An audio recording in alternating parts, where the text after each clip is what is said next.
ধান্যঘড়ি বিবেকানন্দ স্মৃতি সংঘের পরিচালনায় এক দিবসীয় 2 দলীয় প্রীতি মহিলা ফুটবল টুর্নামেন্ট মহিলা রেফারি দ্বারা টুর্নামেন্টটি পরিচালিত হয়। বিশেষ অতিথি হিসেবে আছেন খানাকুল ওসি রাসেল পারভেজ খান, সঙ্গে আছে গৌরাঙ্গ দে। এছাড়াও আছেন ধান্যঘড়ি গ্রাম পঞ্চায়েত প্রধান কার্তিক ঘোড়া, উপপ্রধান সরস্বতী দলুই সহ এলাকার বিভিন্ন বিশিষ্ট অতিথিরা। অংশগ্রহণকারী 2 দল, প্রথমটি হলো আরামবাগ বিক্রমপুর বিশালাক্ষী মহিলা কোচিং সেন্টার, অন্যটি কোলাঘাট ফুটবল একাডেমি। দেখাবো বিস্তারিত নিউজ অগ্নির পর্দায়। ব্যুরো রিপোর্ট, নিউজ অগ্নি। এখানে খেলানো আসাটা উদ্দেশ্য ছিল, তো প্রেজেন্ট হয়ে গেছে। এখন আমরা খেলাটা স্টার্ট করব। তো টিম স্টার্ট হয়ে গেছে, এখন খেলাটা জায়গাটা আপনার নাম? বিপাশা বিশ্বাস। এই খেলা আমাদের গ্রাম অঞ্চলে সাধারণত হয় না, এই প্রথমবার হচ্ছে ধান্যঘড়ি গ্রামে। এই খেলা নিয়ে সবাই উৎসাহী এবং ভালো লাগছে। এই খেলাটাকে যাতে আগিয়ে নিয়ে যেতে পারি, তার জন্য এই বক্তব্য রাখলাম। আপনার পরিচয়? আমি ধান্যঘড়ি গ্রাম পঞ্চায়েতের উপপ্রধান সরস্বতী দলুই। এই মুহূর্তে আছে ধান্যঘড়ি বিবেকানন্দ স্মৃতি সংঘ ক্লাবে, যেখানে দেখা যাচ্ছে যে মহিলাদের একটা টুর্নামেন্ট করা হয়েছে ফুটবল, এবং যেখানে মহিলা ফুটবল প্রতিযোগিতা সুযোগ আছে কোলাঘাটের। দেখা যাক না, সরাসরি গোলকিপারের হাতে বল জমা হয়ে গেল। দুজনের মধ্যে কিন্তু হাত কোলাঘাটের কোন কি জানানো হচ্ছে, এখানে যেটা দেখা যাচ্ছে বিশেষ অতিথি হিসাবে কিন্তু আছেন উপস্থিত খানাকুল থানা ওসি রাসেল পারভেজ খান, সেই সঙ্গে আছে গৌরাঙ্গ দে, এবং এছাড়াও পঞ্চায়েত প্রধান থেকে আরম্ভ করে বিভিন্ন আশপাশের বিশিষ্ট গুণীজন মানুষরা। আমরা শুনবো নিউজ অগ্নি পর্দায় যে এই ক্লাবের সেক্রেটারি কি জানাচ্ছেন খেলা বিষয়ে। এই খেলা নিয়ে কি বলবেন? খেলাটা আয়োজন করেছি ধান্যঘড়ি বিবেকানন্দ স্মৃতি সংঘের পক্ষ থেকে। খেলা দর্শকরা বলবে কীরকম হচ্ছে। খেলা খুব ভালো হচ্ছে। আরামবাগ আবার 2 গোল করেছে, কোলাঘাট 2-0 গোলে আরামবাগ আক্রমণ যদিও কিছুটা দেখা যাচ্ছে, কিন্তু সেভাবে নয়। 2 গোলে পিছিয়ে থেকে কোলাঘাট লড়াই চালাচ্ছে। আরামবাগের মনোবল অনেকটাই বেড়ে গেছে, যেহেতু তারা 2 গোলে এগিয়ে রয়েছে। নগদ প্রাপ্তি 1000 টাকা, 500 দুটি গোলের সুবাদে অবশ্যই আরামবাগের পকেটে যাবে।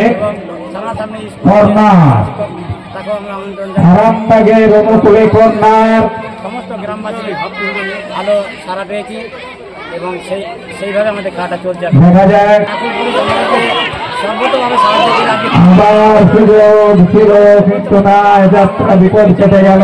সাধুবাদ জানিয়েছে এবং উপস্থিত থাকে আসছে, খুব ভালো লেগেছে।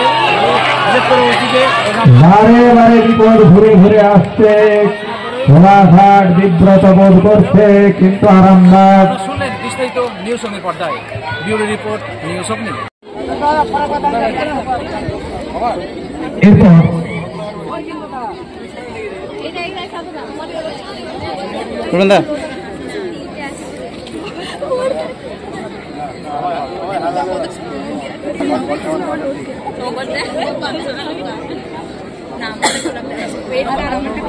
চলে এসো।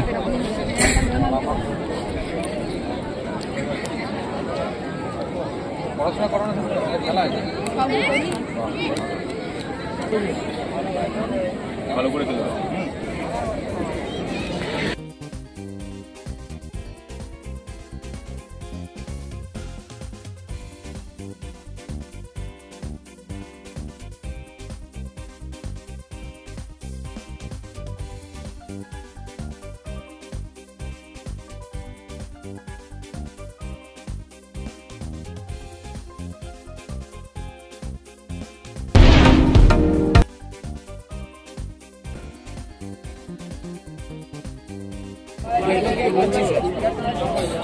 চলো।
you.